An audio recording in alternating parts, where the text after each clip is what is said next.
में कोटि कोटि प्रणाम। महाराज जी, इस जीवन के दो ही उद्देश्य रहे हैं, सांसारिक भोग एवं असमर्थ वृद्ध और रोगियों की सेवा। आपके और श्री जी की कृपा से जीवन में बहुत से बदलाव हुए हैं और भोग की वृत्ति भी थोड़ी थोड़ी कम हो रही है। प्रभु, जब हम किसी ईश्वर की प्रेरणा से किसी की सेवा करते हैं तो हम किसकी सेवा करते हैं? शरीर की, मन की, या अंदर बैठे भगवान की? भगवान तो सर्व समर्थशाली हैं, तो उस समय तुम्हारा भाव क्या होता है?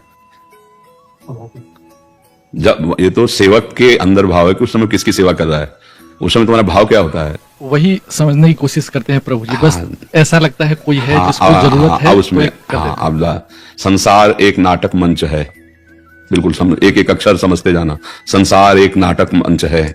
उस नाटक मंच में आपको जो भी स्वांग दिया गया है, उस स्वांग की पूर्ति के लिए आपका आराध्य देव सामने बन करके आ रहा है। अगर आप डॉक्टर हैं तो मरीज बनकर आ रहा है इस नाटक की पूर्ति के लिए। आप मास्टर हैं तो बच्चे बनकर आ रहा है। आप पति हैं वो पत्नी बनकर आ रहा है। आप माता पिता हैं वो पुत्र बनकर आ रहा है। आप पुत्र हैं वो माता पिता बनकर आ रहा है। बस आपको पहचानना है, वही है, दूसरा कोई नहीं है। अब ये कि वो सर्व सामर्थ्यशाली भगवान, ये केवल तुमने बुद्धि से अभी सुना है, कान से सुन के, आपने अभी अनुभव नहीं किया है। जब आप अनुभव कर लोगे तो प्रश्न ही नहीं रहेगा, क्योंकि अभी आप सत्य मान रहे हो, इस शरीर को सत्य मान रहे हो, उस क्रिया को सत्य मान रहे हो जिसके प्रति सेवा कर बहुत दीन दुखी है।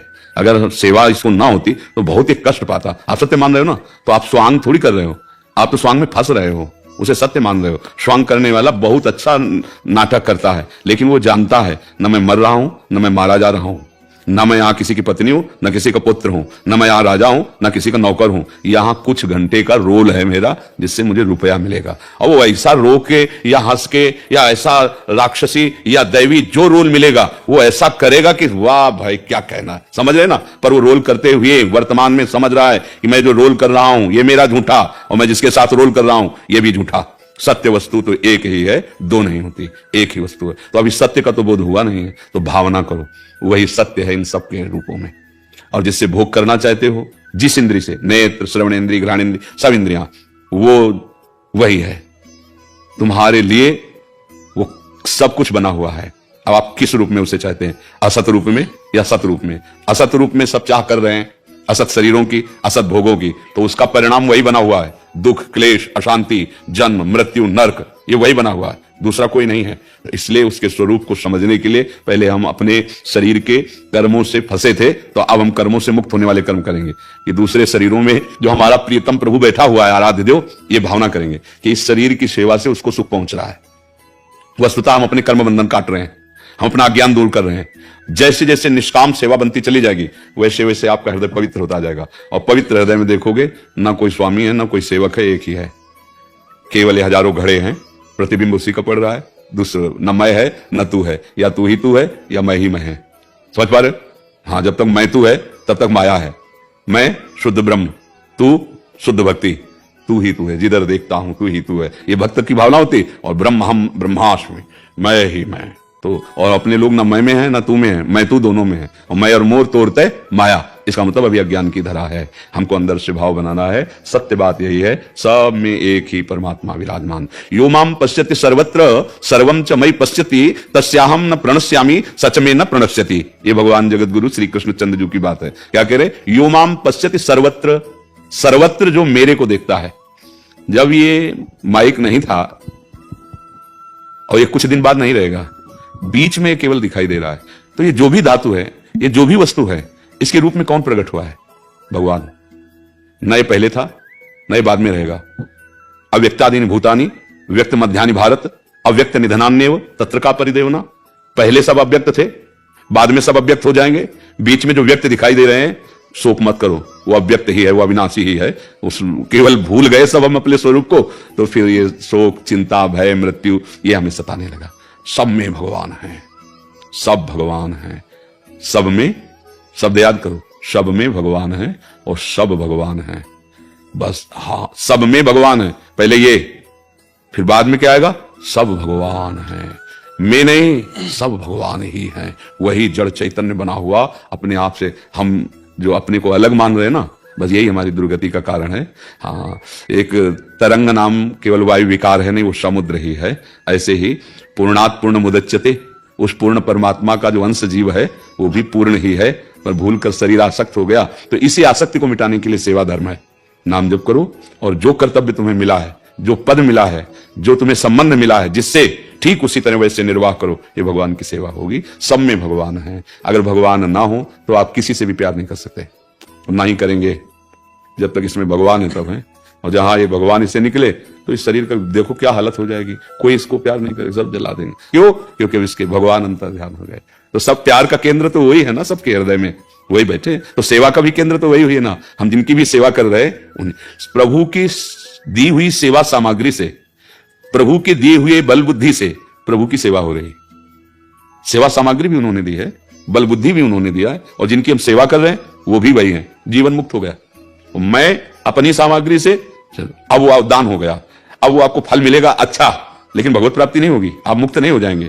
जैसे लोहे की जंजीर बांध के रखती है, ऐसे सोने की जंजीर बांध के रखती है। अंतर ये है वो थोड़ा सोना है, वो लोहा है, लेकिन दोनों का काम एक ही है, बंधन बांधना। ऐसे ही शुभ कर्म सोने की जंजीर और अशुभ कर्म लोहे की जंजीर बंधा तो तब भी है। मुक्त होने का उपाय है प्रभु के द्वारा दी हुई वस्तु से, प्रभु की बुद्धि बल दिए हुए बुद्धि बल से प्रभु की सेवा हो रही। चाहे माता पिता पत्नी पुत्र परिवार मरीज असहाय असमर्थ कोई भी नारायण रूप लेके आ जाए, पहचानो वही आए हैं इस रूप में।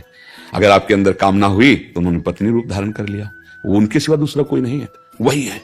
वो पति रूप धारण कर लिया, वही है। हम लोग अज्ञान में भटक रहे हैं, और ये रहस्य अगर जान गए तो बस अभी दिखाई देने लगेगा कि अरे ये तो केवल प्रभु ही प्रभु है। तभी तो सर्वम खलमिदम ब्रह्म नेना नास्ति किंचन अनुभव हो गया। पर ये बहुत ऊंची बातें हैं जो बातें हो रही है। ऐसा ले कि 2-4 माला जपोगे और ऐसा अनुभव में आ जाए। अच्छा, कोई शांति से सेवा करवा ले तो ठीक है। आप सेवा करने गए, इसके बाद सेवा के बाद वो निंदा कर रहा है, आपको गाली दे रहा है, आपको अपमानित कर रहा है, फिर आप देख पाओगे भगवान है उसमें? नहीं देख पाओगे, फिर आपको गुस्सा लगेगा। तो भगवान से विनय करे कि वो हमारी ऐसी बुद्धि को कर दें कि हम सब में उनको देख पावे, नहीं तो सामर्थ्य नहीं है। जानते हुए भी एक क्षण में माया पर्दा डाल देगी और भयभीत हो जाएंगे। सांप देख के भगवत भाव आएगा, सिंह दौड़ रहा हो हमारे तो हमसे भगवत भाव करेंगे। कैंसर हो जाए उसमें कृष्ण भावना होगी कि आ गए कृष्ण, अब हमको लेने के लिए कृष्ण आ गए। ये तो किसी महान भागवत के हृदय में आएगा। जी। तो उससे पहले 15 दिन पहले का बात है कि हमें दर्शन तो होते थे यहाँ का सपने में, सब मुल्कपीठ महाराज आपका सब। तो यहाँ आने का 15 दिन पहले मुझे राधा रानी मिले, तो मैं उतरा तो 11 साल की थी, हाथ में राधा रानी की एक लाठियाँ थी। तो हमें इस वन का दर्शन कराया माता ने। तो उसके बाद 15 दिन बाद मेरा घर परिवार सब छूट गया, स्त्री पुत्र। हाँ, अब वो छूटा ही रहे। यहाँ आ गया, हम यहाँ आने का प्रयास नहीं किया बाबा, मन में सिर्फ संकल्प होती आपका एक बार दर्शन हो जाए। तो आपने आपने मान लिया, मैंने कोई चेष्टा नहीं की, अपने अपने यहाँ गया। बस ऐसे रहे ना तो हरि सब संभाल लेते हैं, ऐसे बना रहे। पर इसमें एक सावधानी रखने की बात है कि कहीं ये बात अब दोबारा नहीं आनी चाहिए जबान पे कि हमें राधा रानी मिली है। देखो अभी हम आपको बताएं, अभी चूक हो रही है हमसे। अगर 1 अरब रुपया अभी आपके पास चेक रखी हो ना, तो आप बोल नहीं सकते सभा में कि हमारे पास 1 अरब की चेक है। और अगर बोल रहे हैं तो चेक है नहीं, और अगर बोल दिए और चेक है तो रहेगी नहीं। बहुत समझना, भागवतिक अनुभूतियों को कृपालु है प्रभु, कभी भी किसी को भी साक्षात्कार करा सकते हैं, कभी वाणी से नहीं, कभी वाणी से नहीं। अंदर की बात अंदर, उनकी कृपा की बात केवल हम और वो जानते हैं। बस सिद्धांत की बात करेंगे, उनकी महिमा की बात करेंगे, लेकिन हमारे जीवन में जो कृपा उतर रही है उसको अगर उसको वाणी से निकाला तो या तो है नहीं और या फिर रहेगी नहीं। दोनों बातें समझ लो, या तो है नहीं और या फिर रहेगी नहीं। इसलिए अभी अपने लोग नवीन हैं इस साधन में, गंभीर शांत और कभी भी अहम ना आने पावे। बहुत कृपालु है भगवान। ये हम इसलिए सावधानी के लिए कह रहे कि श्री जी की कृपा से आप यहाँ आए हो तो कहीं डगमगा न जाना। ये बहुत बड़ी मंजिल है, बहुत बड़ी। तो बस शांत जो अनुभव हो रहा है वो उनकी कृपा, अंदर ही अंदर उसका पान करो। अहम का पोषण करने के लिए बाहर कभी शब्दावली से उच्चारण मत करो। अब भगवत मार्ग प्यारोढ़ क्षमते न यच्छि सुखादि नाम ते ध्यानगम, वो आपको मिल गई। प्यारोढ़ क्षमते न यच्छि सुखादि नाम ते ध्यानगम, वो आपको मिल गई। आपने उनको पहचान लिया, आपने उनको देखा। जहां देखने की क्षमता की बात आती है, प्यारोढ़ क्षमते, क्षमता शब्द समझते हो ना, प्यारोढ़ क्षमते न यच्छि सुखादि नाम ते, ये जिनका धाम है ना, जिनके हम उपासना करते हैं ना, ये हमारे घर की बात है। इसलिए जैसे होता है ना कि हम इस डिपार्टमेंट के तो मर्मज्ञ हैं, अलग अलग होता है ना कि हड्डी बोले तो हड्डी के तो डॉक्टर है इस बात के। तो ये आगम निगम पुराण अगोचर, ये जो महारस वृंदावन का है, आप राधा रानी शब्द बोलेंगे ना, फिर हमारा कुछ स्वरूप बदल जाएगा। राधा रानी और आपके नेत्र गोचर, और आप सूखे कपोलों से बोल रहे हैं, और आप बोल रहे हैं ऐसा नहीं नहीं नहीं, नहीं अभी बात नहीं बनी।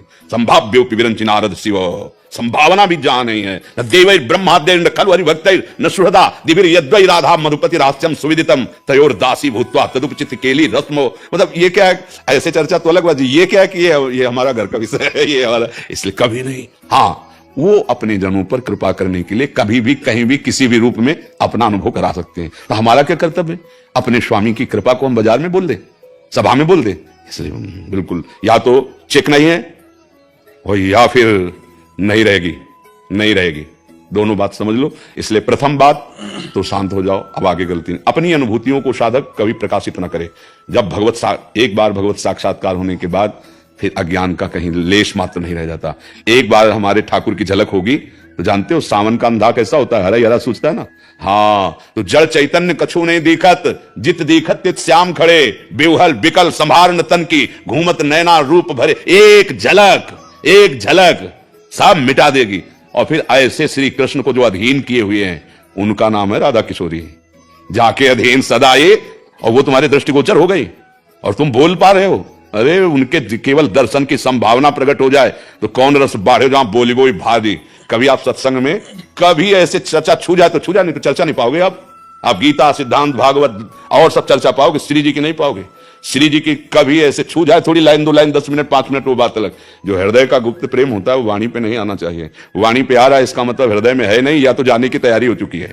प्रेम बहुत गुप्त विषय है। भगवत कृपा की अनुभूतियों को साधक अपने हृदय में छुपा के रखे। वो सभा में बोलने वाली बातें ले, वो रोने वाली बातें हैं। एकांत में अपने प्यारे की याद करके रो रहे हैं, उनकी कृपा की याद करके, कितना मुझ अधम पर उनका प्यार है, ऐसा सोच सोच के रो रहे हैं। और कोई आ जाए, आप प्रभु के प्रेम में रो रहे हो क्या? नहीं नहीं, आंखों में कुछ परेशानी थी इसलिए पानी गिर रहा था। हमें कहां प्रभु का प्रेम पड़ा? ये छुपाया जाता है, छपाया थोड़ी जाया जाता है। अच्छा, दंडोत।